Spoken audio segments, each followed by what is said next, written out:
নমস্কাৰ মাজে সময়ে আমি কিতাপৰ বিষয়ে আলোচনা কৰিম খুব চমুকৈ আৰু খুব সৰলকৈ আৰু সেই কিতাপৰ বিষয়ে আলোচনা কৰিবলৈ যাওঁতে সেই কিতাপখন পঢ়ি থকা অৱস্থাত মোৰ মনলৈ যিখিনি অনুভৱ আহিছে বা অনুভূতি আহিছে সেইখিনিকে চমুকৈ ব্যক্ত কৰিম।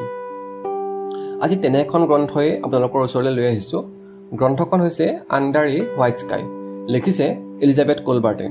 আচলতে এলিজাবেথ কোলবাৰ্টৰ লগত মোৰ পৰিচয় হৈছিলে তেখেতৰ আন এখন গ্ৰন্থ দ্য ছিক্সথ এক্সটিংশ্যন পঢ়াৰ পিছত। ইয়াতে লিখা আছে the author of the sixth extinction বুলি দেখিছে চাগে আপোনালোকে, the author of the sixth extinction. সেই কিতাপখনে পুলিটজাৰ বঁটা লাভ কৰিবলৈ সক্ষম হৈছিলে। পুলিটজাৰ বঁটা আচলতে নন ফিকশ্যন কিতাপৰ ক্ষেত্ৰত দিয়া হোৱা এটা বিশ্ববিখ্যাত বঁটা। আৰু তেখেতৰ কোলবাৰ্টৰ যিখন গ্ৰন্থ আছিলে দ্য ছিক্সথ এক্সটিংশ্যন, ষষ্ঠ বিলুপ্তি অসমীয়ালৈ যদি আমি অনুবাদ কৰোঁ, সেই গ্ৰন্থখনে আচলতে মানৱ সমাজৰ এনেকুৱা কিছুমান সমস্যাৰ কথা কৈছিলে যিবোৰ সমস্যাই সমগ্ৰ বিশ্বতে বিশেষকৈ পৰিৱেশপ্ৰেমীসকলৰ মাজত তীব্ৰ আলোড়ন, চাঞ্চল্য আৰু চৰ্চা লাভ কৰিছিলে। আৰু প্ৰকৃততে কিতাপখন পুলিটজাৰ বঁটাৰ প্ৰবল দাবীদাৰ আছিল আৰু পৰিশেষত কিতাপখনে লাভো কৰিলে বঁটাটো। সেই একেগৰাকী লেখিকাই এইবাৰ আণ্ডাৰ এ হোৱাইট স্কাই কিতাপখন লিখি উলিয়াইছে। আৰু তেওঁৰ যিটো ওপৰ শিৰোনাম আছে কিতাপখনৰ, can we save the natural world in time, আমি সঠিক সময়ত পৃথিৱীখনক বচাব পাৰিমনে? এটা কথা হ'ল, পৃথিৱীখনক আমি কাৰোবাৰ বচাম? সেই তেনেকুৱা কিছুমান সমস্যাৰ লগত লেখিকা এলিজাবেথ কোলবাৰ্টে আমাক পৰিচয় কৰাই দিছে।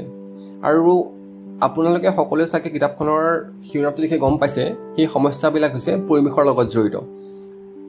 ক'ৰবাত যদি গোলকীয় উষ্ণতাই তীব্ৰ ভাবুকিৰ সৃষ্টি কৰিছে, ক'ৰবাত প্ৰদূষণে, হয়তো জলৰ প্ৰদূষণ, বায়ু প্ৰদূষণ, শব্দৰ প্ৰদূষণ, এই বিভিন্ন প্ৰদূষণে বা পৰিৱেশজনিত সমস্যাই মানৱ সমাজলৈ ভাবুকি কঢ়িয়াই আনিছে।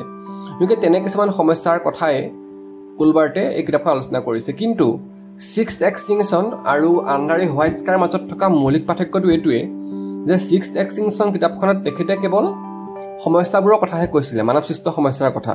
কিন্তু আণ্ডাৰ এ হোৱাইট স্কাই কিতাপখনত এলিজাবেথ কোলবাৰ্টে সেই সমস্যাবিলাকৰ কথাটো কৈছেই, তাৰ লগতে সেই সমস্যাবিলাক প্ৰতিহত কৰিবলৈ কিছুমান ব্যক্তিয়ে বা বিজ্ঞানীয়ে বা জীৱবিজ্ঞানী বা অভিযন্তাই কিদৰে কাম কৰি আছে, তেওঁলোকে পৰিৱেশবিদৰ লগত সামঞ্জস্য বজাই ৰাখি পেলাই দিন ৰাত একাকাৰ কৰি কিদৰে কাম কৰি আছে, সেইসমূহ কথা কোলবাৰ্টে এই কিতাপখনত নিয়াৰিকৈ লিখি উলিয়াইছে।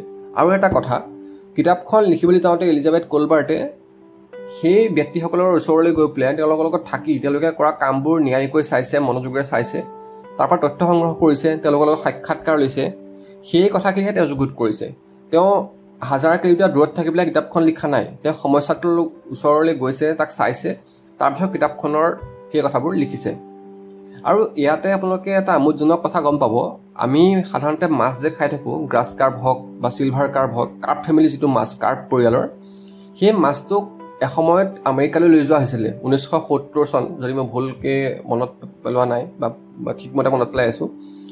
1970 চনত সেই মাছটো আমেৰিকালৈ লৈ যোৱা হৈছিলে। মাছটো লৈ যোৱাৰ পিছত তেওঁলোকে কি কৰিলে, আমেৰিকাৰ যিটো প্ৰদূষণে দেখা দিছিলে সেই সময়ত, সেই প্ৰদূষণ, জলৰ প্ৰদূষণটো প্ৰতিহত কৰাত সেই মাছবিধে কিদৰে সহায় কৰিলে, সেইখিনি খুব আমোদজনকভাৱে তুলি ধৰিছে। আৰু তাৰ পৰা আপোনালোকে কিছুমান কথা গমো পাব।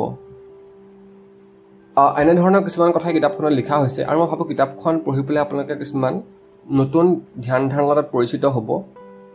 বিশেষকৈ যিখিনি ব্যক্তিয়ে প্ৰকৃততে প্ৰচাৰ প্ৰসাৰৰ পৰা আঁতৰত থাকে, সেই মানুহখিনিয়ে কৰি থকা কিছুমান কাম, আন্তৰিকতাপূৰ্ণ কামৰ বিষয়ে আপোনালোকে জানিব পাৰিব।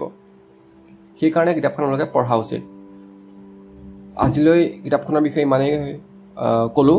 পৰৱৰ্তী সময়ত আমি আৰু এখন নতুন কিতাপ আপোনালোকৰ ওচৰলৈ লৈ আহিম আৰু সেইখনৰ বিষয়ে চমুকৈ অৱগত কৰিম।